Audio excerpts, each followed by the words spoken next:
Energija Sputnika.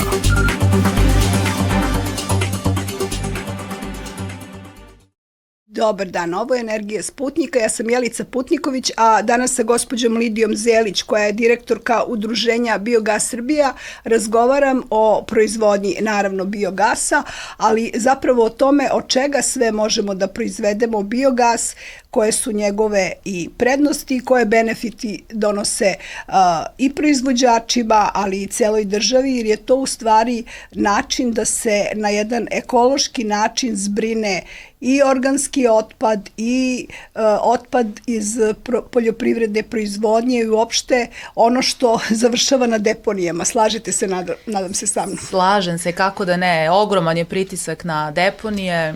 Deponije su nam, da kažem, zatrpane otpadom, imamo jako malo sanitarnih deponija i samim tim su se postrojenja za biogas u stvari iskristalisala kao odličan način zbrinjavanja svog organskog otpada. Kad je to počelo u svetu? Znam da je mnogo ranije nego kod nas, a kod nas je nekako, čini mi se, sve to završavalo na selu, na onim đubrištima gde su ljudi iz štala, iz torova sa ovcama skupljali izmet od životinja i tu bacali neke otpadke iz svoje bašte ili nešto što je taj organski otpad. Industrija, čini mi se da je to nekako kao najveći problem tretirala do sada. Jeste, industrija jeste problem.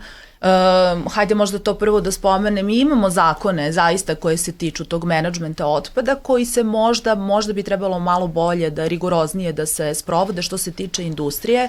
A što se tiče ovih ostataka iz poljoprivrede, pošto, eto, kažem, ostaci iz poljoprivrede, ništa u privredi, pazimo da ništa ne nazivamo otpadom i zaista sve može ponovo da se upotrebi, oni mogu da naprave jako veliki problem životnoj sredini. Recimo stajnjak koji se ostavlja nenadkriven na pistama ili u nenadkrivenim lagunama, oni sije u atmosferu gas metan, gas sa efektom staklene bašte, koji je čak 22 puta razorniji po atmosferu od CO2 i zaista pravi jako veliku štetu životnoj sredini. Zatim žetveni ostaci, koji se i dalje spaljuju, dakle što je negde apsolutno nerazumljivo, pošto oni mogu da se zaoravaju, jer samim tim spaljivanjem se šteti i zemljištu i narednim usevima, a opet najbolja opcija za upotrebu tih ostataka iz poljoprivrede je naravno kroz biogas postrojenje, jer tu i dobiju svoju ekonomsku vrednost.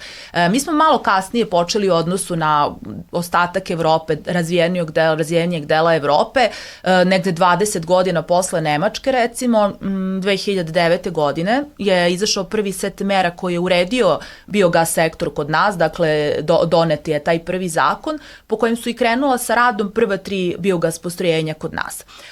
Ta postrojenja i dalje rade, vrlo su uspešna. Posle toga sledeća uredba je doneta 2013. godine, koja nije bila toliko atraktivna za investitore, s obzirom da feed-in tarifa nije naprosto bila zadovoljavajuća. Da su nekako zaboravili. Nas su, da. I to će se ponavljati i kasnije, ali tada, eto, te 2013. godine nije se po toj uredbi nije izgrađeno ni jedno biogas postrojenje, sve do 2016. godine, kada je doneta najpovoljnija uredba do sada i po toj feed-in tarifi su počela sa radom sva biogas postrojenja, izuzeo ova prva 3, koje i danas rade.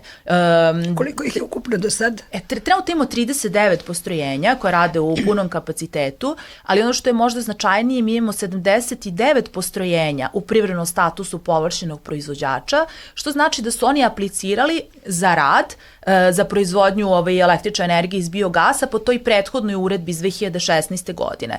2021. godine u sektor su uvedene aukcije, u naš sektor, gde je biogas sektor poistovećen sa sektorom vetra i solara. Na taj način je na neki, da kažem, diskvalifikovan biogas, s obzirom da nije uzet u obzir ono najvažnije zbog čega se biogas tehnologija i razvijala u evropskim državama ili kod nas, naravno. To je taj ekološki moment, jer biogas jedini od svih ostalih obnovljivih izvora energije koristi sirovinu za svoj rad. Dakle, vetar duva, pravi se struja, sunce sija, takođe se pravi struja, ali za naša biogas postrojenja je neophodna, dakle, sirovina. što je na neki način i hendikep za naše proizvođače biogasa, s obzirom da se ta sirovina u Srbiji, ko nema dovoljno svoje sirovine sa farme, otkupljuje, dakle plaća se, dok bi trebalo zapravo da je obrnuto, u stvari recimo sirovina iz industrijske proizvodnje hrane. Znači to bi trebalo malo bolje da se iskontroliše na koji način se zbrinjava taj otpad, recimo iz klanične industrije. Što, nažalost, ljudi misle da završava u paštetama. Ne kažem da završava, ali ljudi se plaše ako ne znaju gde završava ono što je otpad, da na kraju na neki način to bude u nekoj prerađevini i zapravo nemamo možda i dovoljno tih inspektora koji bi ispratili, jer priča se puno i o tome šta je u klaničnoj industriji, da kažemo, neupotrebljivo, ali šta je ono što dođe u prodavnice, što mu prođe rok trajanja, što se možda pokvari u transportu ili dok stoji u rafovima i što bi trebalo na kraju da opet bude zbrinuto, a najzgodniji način je u stvari to zbrinjavanje u biogasnim postrojenjima. Kako da ne, dakle sva hrana sa isteklim rokom trajanja, industrijski otpad, komunalna frakcija, organska frakcija u stvari komunalnog otpada. Dakle, to je naravno ostaci iz poljoprivrede. Za sad se najviše kod nas koriste ostaci iz poljoprivrede, tek nekoliko postrojenja koristi, da kažemo, otpad od hrane iz supermarketa. Dakle, oni imaju posebne mašine depakidžere koji otpakuju taj otpad, sortiraju ga naravno i koriste za proizvodnju biogasa. Nama je svakako negde ideja da se mnogo više tu sirovina uključi. Dakle, eto recimo otpad iz industrije hrane takođe je problematičan. Ono što mi nekako pokušavamo da zagovaramo i mi često komuniciramo sa nadležnima, zašto se malo možda bolje ne kontrolišu ti tokovi otpada, međutim oni zaista komuniciraju taj kadrovski problem. Ali sa te strane takođe postoji rešenje, ako jedna industrija hrane ili eto recimo klanična industrija, to stvarno jeste najproblematičniji otpad, tako da eto možda ga uzimam kao neki primer i kad se čak zbrinjava u biogas postrojenju mora da prođe proces pasterizacije. Dakle mora postoji pasterizator, recimo jedna klanična industrija ako proizvodi toliko i toliko mesa, naravno oni dostavljaju dokaze o tome nadležnom ministarstvu, tačno može da se odredi količina otpada, da se normira otpad koji je ostao iz te proizvodnje i to može se dokaže jednim papirom, dakle, gde je u stvari zbrinut taj otpad. Negde, recimo u Nemačkoj postoji ta gate fee tarifa, znači tarifa koja se zove kapija tarifa, dakle, generatori otpada su dužni da donesu svoj otpad, neopasni otpad, dakle, samo neopasni otpad, do postrojenja koji mogu da zbrinu taj otpad. Biogas postrojenja su se tu negde i opet isprofilisala kao najbolji način, pošto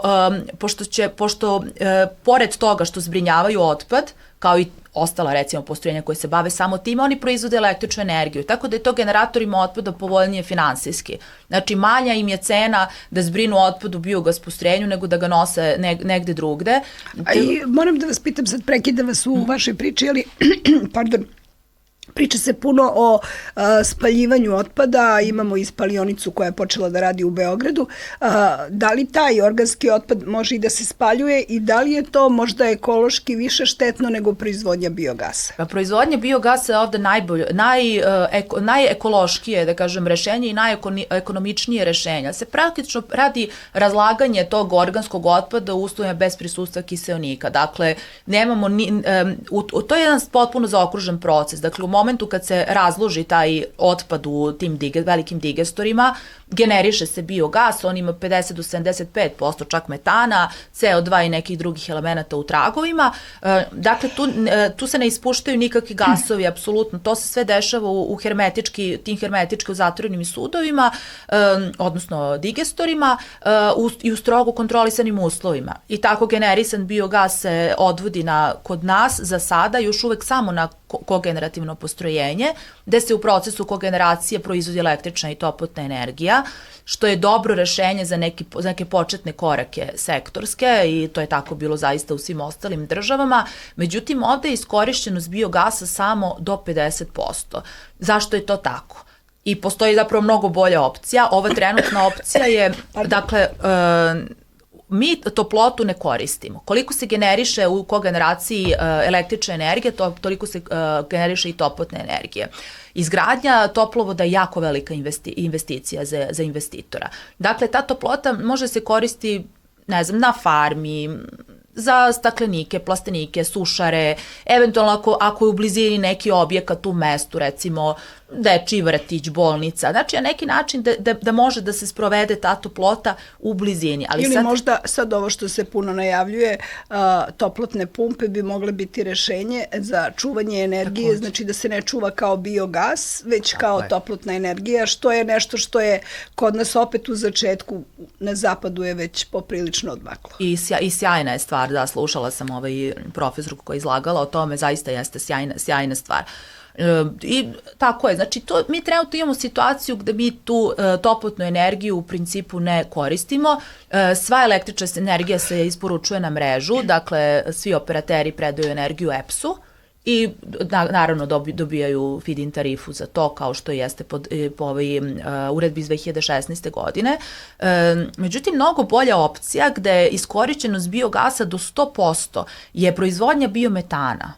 I to je, sad možda to onako zvuči malo kompleksnije, ali u principu ni to nije kompleksan nije tehnološki nerešivo. Apsolutno nije, jer to je samo, znači, umesto na kogeneraciju, taj generisani biogas se odvodi u poseban deo, posebnu jedinicu, gde se biogas prečišćava do nivoa metana i kao takav, znači ima identična svojstva kao i zemni gas, može da se ubrizga u nacionalnu gasnu mrežu i možemo da podmirimo potrebe naše zemlje za prirodnim gasom. To zaista sad zvuči vrlo i ambiciozno i nekako daleko u budućnosti još uvek, najviše zbog toga što mi još uvek nemamo zakon koji bi regulisao, odnosno koji bi dozvolio proizvođačima biometana da ubrizgaju biometan u nacionalnu gasnu mrežu. Dakle, umesto zemnog gasa, ja mislim da se već naveliko razmišlja o tome i da će se uskoro i raditi na tome, jer to stvarno jeste nešto što se dešava i u okruženju i u svetu. Znači, biometan je najbolji način. I postoje neke računice sprem onoga koliko imamo otpada na oranicama i svog ovog otpada koji ste vi pomenuli sa farmi, iz prerade mesa i mesnih prerađevina. Tu je takođe prerada voća ili raznog nekog povrća. Znači, sve to bi moglo da se iskoristi, da se smanji uvoz prirodnog gasa. Kako da ne? Pa mi smo radili konkretno, mi imamo podatke iz sektora poljoprivrede, znači tačno koliko imamo zemljišta i mi smo tradicionalno poljoprivredna zemlja, imamo oko 65% pokrivenosti Srbije je praktično poljoprivredna površina i mi ako bismo iskoristili samo te ostatke iz poljoprivrede, dakle koje trenutno prave problem ili se spaljuju ili se naprosto zbrinjavaju na apsolutno neadekvatan način, mi bismo mogli da imamo instalisano 500 megavata iz biogasa, dakle imamo dovoljno sirovine za 500 megavata i ukoliko bi sav taj biogas bio prečišćen do nivoa metana, odnosno proizveden biometan, mi bismo podmirili 50% potrebe Srbije za prirodnim gasom. Što znači smanjen uvoz? Smanjena odliv deviza i sve, i pojačana energetska bezbednost. Tako je, energetska bezbednost i biogas tu jeste različit u odnosu na sve ostale obnovljive izvore energije. On rešava dva vrlo važna problema. Dakle, energetsku sigurnost na prvom mestu i svakako ovaj ekološki moment da se zbrinjavaju svi ti ostaci ili organski otpad. Mi nemamo tačne podatke koji se tiču organskog otpada, imamo neke aproksimativne podatke koliko se to generiše godišnje kod nas, međutim ne znamo tačno koliko ga ima, ali ako bismo bili na nekom višem nivou razvoja da bi nam i bio dostupan taj organski otpad, bez ikakvih, da kažem, preterivanja, mi bismo mogli da imamo 1000-1500 megavata iz biogasa, dakle mogli bismo podarimo kompletnu potrošnju Srbije za prirodnim gasom. I to je stvarno strateški vrlo značajno negde za energetiku Srbije i naravno mi time rešavamo i taj ekološki problem koji je jako važan, ono što možda poljoprivrednici uvek kažu, pa da, vi mislite tako da uzimate naše ostatke i šta ćemo onda mi? Možemo da ih zaoravamo, naravno. Ali ne zaoravaju svi, ali u proizvodnji biogasa zapravo ono što je Ostatak zapravo je organsko-veštačko, u stvari organsko-prirodno đubrivo. Tako je, upravo ste to i rekli, tako je, to je možda i najvažnije. U istoj količini, ukoliko bi se iskoristili ti ostaci, znači u istoj toj količini mi dobijamo posle procesa proizvodnje biogasa visoko kvalitetno đubrivo koje može se koristiti čak i u organskoj proizvodnji hrane. Dakle, zaista su veliki benefiti upravo za poljoprivrednike. Mi smo i zajedno sa Ministarstvom poljoprivrede izrađivali vodič za investitore, da smo nekako pokušali da involviramo što veći broj poljoprivrednika, naravno ne samo velikih farmera koji imaju dovoljne sopstvene količine za proizvodnju biogasa, recimo za ne znam, za možda čak i veće postrojenja, ali kod nas su mahom razvijana veća postrojenja, već i za možda na neki način da podstaknemo i udruživanje farmera, jer tu su njihovi benefiti veliki, zaista ukoliko sad postoji, svako selo bi trebalo da ima biogas elektranu. Recimo tu postoji to biogas postrojenje, svi zbrinu svoj otpad na ekološki prihvatljiv način, ne razmišljaju gde će sa stajnjakom, gde će sa ostacima, znači sve se tu dovozi, proizvodi se električna energija, naravno to je prihod, toplotna energija, eventualno da se rasporedi po farmama ili ne znam ukoliko ima neki objekat tu u blizini. Tako je, selo u pitanju može da se greje zapravo tom energijom. Eto, tako da eto naprosto nekoliko stvari bi se rešilo tim jednim, da kažem, tim jednim procesom. To jeste kompleksnija tehnologija, biogas tehnologija je kompleksna tehnologija i to postrojenje se dugo gradi, ta izgradnja traje u proseku 2 godine, što je u principu investicija je viša, naravno. Ali ne grade se brže ni postavljanje solarnih panela nije baš za 2-3 nedelje ako se pravi solarna farma. Upravo tako. I to su sve se, da kažem, neke možda prepreke, eto, visina investicije, može da bude negde diskutabilno, ali naravno svakako nešto što mi pokušamo da iskomuniciramo sa svim novim investitorima je da ukoliko imaju svoju sirovinu, oni svakako mogu da traže finansijsku podršku od strane banaka, od strane komercijalnih banaka. Dakle, mi ovde sad govorimo o farmerima, govorimo o poljoprivredi, govorimo šta je tu stvari zdravo. Jednostavno, to je dobro, to je svakako jedna zdrava priča koju će i banke prepoznati i podržati. Druga je stvar, ukoliko investitor želi da gradi biogas postrojenje, a nema svoju sirovinu. Znate, mi se jako često srećemo i sa tim.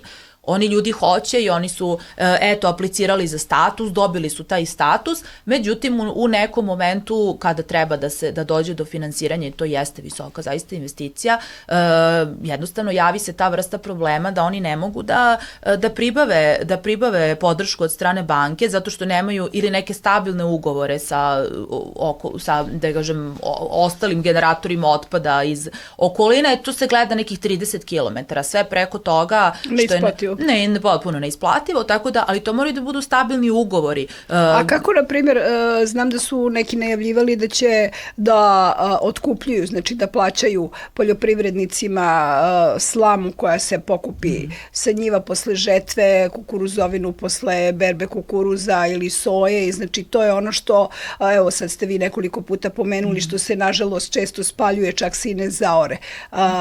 I bilo je priča, ja sam imala priliku u Skupštini Srbije sa nekim poslanicima koji su tvrdili, pa ne znam, treba njima to garantovati, platiti, ovo ono, ali nije država makla prstom dalje da kažem, da organizuje, jer morala bi na neki način, ako ne damo seljacima da zaoru slamu, onda treba da se organizuje taj otkup.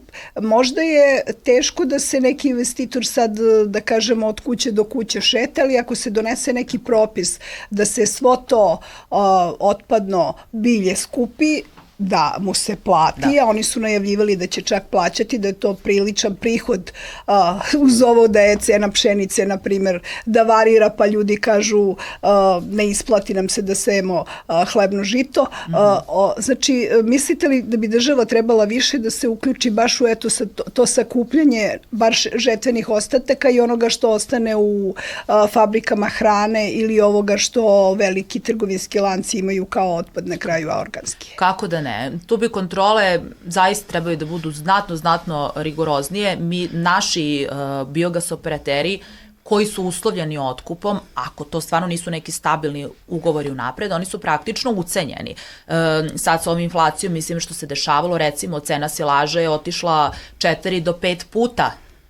Znači to su sad ogromni lomovi za jednog investitora koji je ostao, da kažem, na istoj feed-in tarifi. Oni imaju to usklađivanje u februaru, usklađivanje u eurozoni, i to se radi u skladu naravno sa inflacijom, međutim trošak servisa, trošak rezervnih delova, svi ti troškovi su se nekoliko puta povećali, kao što je i cena silaže, a da kažem trošak feed-in tarife, odnosno iznos feed-in tarife, je vrlo limitiran povećan, tako da to jesu bili problemi. Svakako bi trebalo mnogo rigoroznije kontrolisati na koji način, šta se u stvari radi sa tim otpadom. Jer dosta toga mi jednostavno ne znamo. Ja vrlo često pričam i sa našim biogas operaterima koji, da kažem, sarađuju sa tako nekim, recimo, industrijama hrane od kojih uzimaju otpad. Oni sad ne znaju, naravno, ko je to količina, šta je to, mi nemamo te podatke. Znači, to je što se naši operateri otkupljuju, naravno, otpad i to je takođe njima jako veliki teret, ali dobro, bitno je da se taj otpad zbrine na ekološki prihvatljiv način. I ono što stvarno jeste svuda, i po Nemačku i nekim drugim zemljama, postoji ta gate fee tarifa, gde generator otpada plaća zbrinjavanje otpada. Mi jesmo stvarno daleko od toga i to, ja mislim, ali da je bio šok. Ali zašto smo daleko? Evo, ja ću vas sad pitati nešto. Sećam se da sam svojevremeno, radeći kao novinarna, išla na temu da u Italiji restorani ne smeju iskorišćeno ulje da puste ni u kanalizaciju ni negde drugde, da su stavljeni neki markeri u kanalizaciju da mogu da nađu ko je to ispustio, znači koji hotelski lanac ili tako, i da oni zapravo moraju da skupljaju svo to ulje koje je ostalo od pripreme hrane, da u bačvama posebnim isporuče nekome ko će ga dalje prerađivati. I znači, ako je Italija to imala, ja mislim, bar pre 20, a možda i 30 godina, zašto mi ne bismo mogli sada? Jer kod nas zapravo stalno izmišljaju neka nova pravila, a ja mislim da je samo potrebno prepisati dobra rešenja iz komšiluka. Baš tako. Pa eto, isto kao i reciklaža, da smo zaista na začelju Evrope. Još uvek nismo krenuli, recimo, da sortiramo otpad, što bi, mislim, to je potrebno i ozbiljna edukacija i naprosto jedan uvod. Izvinjam se što ću vas prekinuti. Ako imate plavu kantu i zelenu, i u plavu kao treba da bacate samo PVC, ljudi odvoje i karton i neku ambalažu i sve to, i onda vidite da dođe isti onaj kamion i pomeša jedan i drugi otpad, osjećate se kao budala što ste to radili. To sam čula. To sam zaista čula, ja nisam imala priliku to da vidim, ali to sam čula da to zaista rade. To bi opet trebalo sa nekog višeg nivoa, na neki način, neka kontrola bi trebalo da se sprovodi.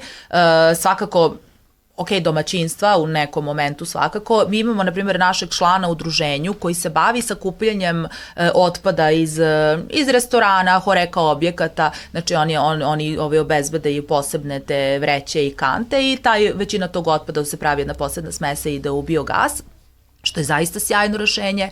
Možda na taj način može to malo da se da kažem, podrži, ali svakako mislim da mnogo bolje mora da postoji. Mi imamo dobre zakone, ali kontrola nije dobra. Jednostavno, stalno se tu nekako ostavlja na volju svima da rade s te strane kako žele. Znači, otpad jeste jako vredan resurs i što jeste, da kažem, taj prvi postulat cirkularne ekonomije. Mi stalno nekako naglašavamo biogas kao najbolji primer cirkularne ekonomije, upravo zato što se iz otpada kao vrednog resursa proizvodi električna energija i zaokružene procesne postoji nijedan drugi ostatak osim tog vrlo korisnog visoko kvalitetnog đubreva dalje što može da pospeši i podrži organsku poljoprivredu, što mislim da nam vrlo treba. Ali treba nam inače, pošto kažu poljoprivredni stručnjaci da je zemlja, jer je sve manje stoke, znači nema više ni ispaše, ni jednostavno čak ni tog stajskog đubriva koje se zapravo iznosilo na oranice, zaoravalo pa onda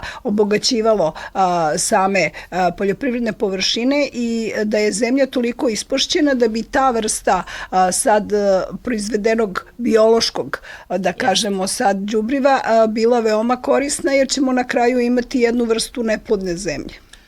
I meni nekako deluje da se o tome uopšte dovoljno ne diskutuje i ne razmišlja. Evo, mi smo spomenuli ovo đubrivo kao zaista sjajan primer. Mi, na primjer, imamo i jedan naš biogas operator, on je upravo i započeo da radi sa biogasom, on ima ogromnu farmu, veliku, jednu od većih u Srbiji.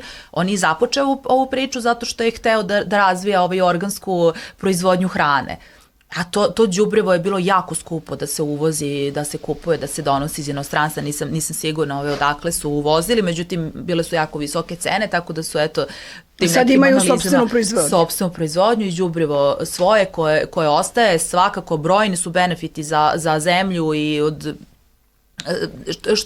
mi imamo drugu vrstu problema gde to đubrivo na primjer nije prepoznato i dalje se poljoprivrednici na neki način ustručavaju da krenu da ga koriste, znači to isto bi trebalo možda na neki način malo više govoriti o tome. Zato je nama ta saradnja sa poljoprivrednicima jako značajna. Mi smo stvarno sa sektorom poljoprivrede tesno vezani, naravno ovaj ekološki benefit mislim da je zaista svima jasan i svakako ta neka energetska nezavisnost koja bi trebalo nekako strateški da nam i bude cilj i to je nešto što biogas postrojenja zaista mogu da reše. Toliko je mnogo benefita, čini mi se zaista da biogas ne samo da nije postao prioritet u odnosu na ostale obnovljive izvore energije, nego je zaista zapostavljen. A može li se reći da je lobi vetrogeneratora, lobi solarnih panela možda jači od, da kažemo sad, lobija biogasa? Da se jednostavno nisu potencijalni proizvođači biogasa udružili ili iskoristili neke druge mogućnosti da državi dokažu, kreatorima zakona, da kažemo tako.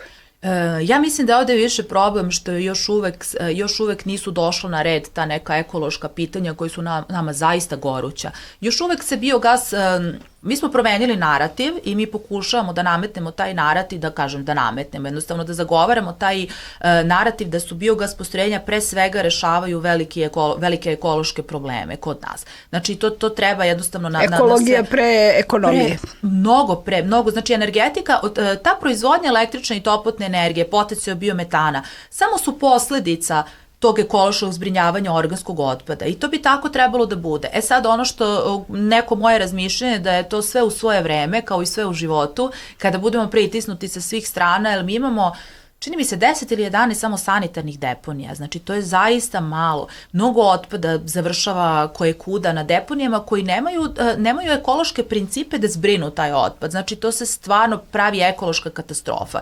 U momentu kada dođemo, jer mi ćemo morati da zbrinjavamo, u jednom momentu ćemo morati to sve da se pobrinu, kažem da taj otpad bude tretiran kako treba i kada biogas postrojenja budu shvaćena na taj način, jednostavno doći ćemo i do te podrške. Onda druga stvar isto što je možda interesantno, biogas je 6 puta efikasniji od konverzije primarne u električnu energiju od solara i 4 puta od vetra.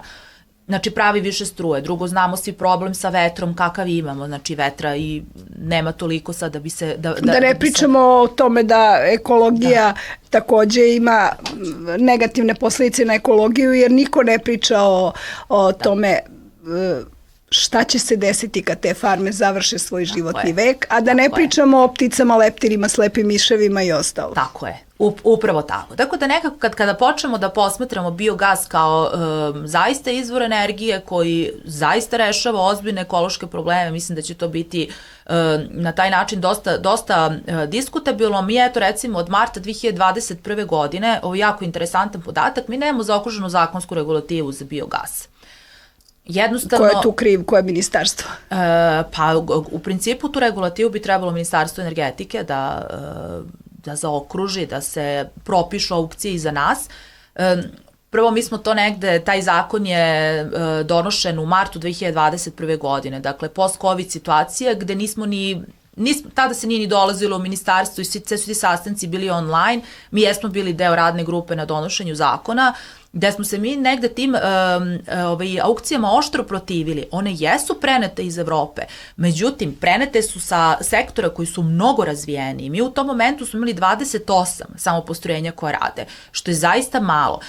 Drugo, te aukcije su zaista, i vetar i solar imaju jednostruku namenu, proizvodnja električne energije. Dakle, potpuno su na neki način diskvalifikovani. Ovde se uopšte ne govori više o proizvodnji električne energije, nego o nekoj vrsti benefita upravo za zbrinjavanje organskog otpada. Međutim, ono što smo mi takođe računali, mi smo se bavili raznim kalkulacijama, pa između ostalim kalkulacijama da bi naša postrojenja bila isplativa, dakle naši operateri bi mogli da rade i da prodaju cenu struju po tržišnim uslovima ukoliko bi im sva sirovina bila dostupna, besplatno dostupna, dakle da nemaju budu trošak. na tržištu sa proizvodnjom, ali Tako da je. ne moraju da plaćaju. Eto, i to, znači mi imamo i tu opciju i to bi vrlo lepo moglo da se da A radi se mi se sprovede. negde na taj način. Da, u čitavom svetu, recimo u Nemačkoj, mi radimo sa njima od 2019. godine, oni imaju gate fee tarifu, dakle, generator otpada je dužan ne samo da proda da plati za zbrinjavanje otpada biogas operateru ili nekom drugom operateru, već da doveze svojim šleperima, cisternama, čim li se transportuje, do gejta, odnosno do kapije biogasnog postrojenja. I to je zaista sjajna stvar i njima je to povoljnije generatorima otpada da zbrinjavaju biogas postrojenjima jer se manje naplaćuje s obzirom da ljudi imaju prihod ili od biometana ili od električne ili od toplotne energije. Dakle, radi se naveliko, eto ja mislim da ćemo mi morati nekako da idemo i u tom pravcu. Imamo mi primere, recimo Danska je sjajan primer, Danska je duplo manja država od Srbije, takođe poljoprivredna zemlja. Oni trenutno podmiruju, dakle u mreži njihovoj gasnoj mreži je oko 45% biometana. Oni su, čini mi se, doneli odluku da će svojom proizvodnjom biogasa da 36. ili 34. prestanu da obezbede dovoljno gasa da ne moraju više da ga uvoze. Tako je, praktično, eto. I oni idu ka tome.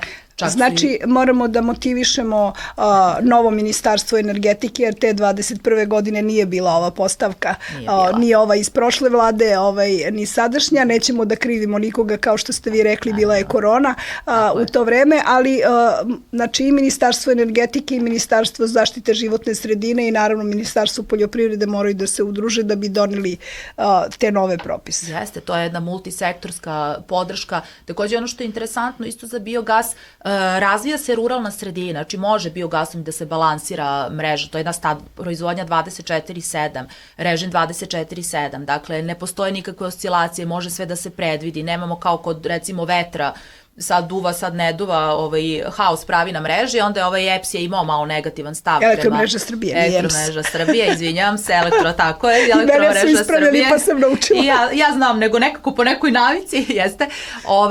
Međutim, biogas ne spada u tu grupu, znači naša proizvodnja biogasa je 24/7. Kontinuirano. Jeste, kontinuirano i razvija se selo, znači, da kažem, stabilizuje se naponska mreža u ruralnim sredinama. Jedno postrojenje od megavat zapošljava 10 do 15 ljudi čak. Tako da eto imamo priliku i mladi ljudi koji su završili neke fakultete, eto recimo elektrotehniku, mašinstvo, koji bi mogli da se zaposle u svojim mestima, u manjim sredinama, imaće posao u struci, jer se biogas i razvija u ruralnim sredinama i mislim da treba da razvijamo selo, svakako da podržavamo poljoprivredu, mislim da poljoprivreda je briga svih nas u stvari. Nažalost, vreme nam je isteklo, a mi smo tek počeli da pričamo o tim potencijalnim rešenjima, ali mislim da ste uspeli da nam predstavite problem, jer jeste prilika, ali za sad je neiskorišćena i svakako ćemo razgovarati o tome. Ovo je bila Energija Sputnika, moja današnja gošća bila je gospođa Lidija Zelić, direktorka Udruženja Biogas Srbije. Hvala vam puno na gostovanju. Hvala vama puno.